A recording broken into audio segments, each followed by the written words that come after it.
যে আল্লাহ সুবহানাহু ওয়া তাআলা কিছু বান্দাকে দেখে লজ্জা করবেন।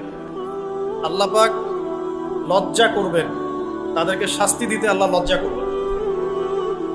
তাদেরকে শাস্তি দিতে আল্লাহ পাকের লজ্জাবোধ হবে। চিন্তা করতে পারেন কারা তারা? বলা হচ্ছে তারা সেই সব মানুষ যারা কালো কালো চুল কালো দাড়ি নিয়ে ইবাদত শুরু করেছে। কালো চুল কালো দাড়ি নিয়ে ইবাদত শুরু করেছে, ইবাদত করতে করতে এটা সাদা হয়ে গেছে। তার মানে শায়েখ মানে কিন্তু বৃদ্ধ।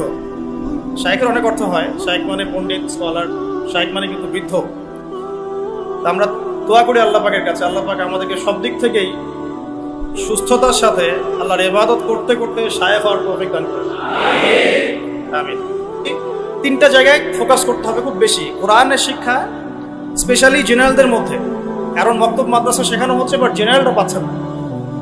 এবং শিক্ষাটাকে সহজ করে দেওয়া, সহজলভ্য করা, সহজ করা, যাতে ঘরে ঘরে হার্ট টু হার্ট আমরা কোরআনটা পৌঁছাতে পারি। শুধু তিলাওয়াত নয়, তিলাওয়াতের সাথে অবশ্যই অর্থ বোঝা।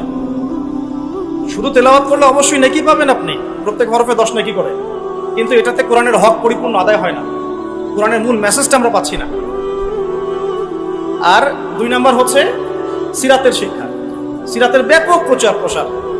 আর 3 নাম্বার তাসকিয়া, সুন্নাহ ভিত্তিক জীবনযাপন এবং তাসকিয়া। তাসকিয়ার জন্য দরকার আত্মশুদ্ধিওয়ালা মানুষের সোহবত, আত্মশুদ্ধিওয়ালা মানুষের সোহবত। এই মানুষ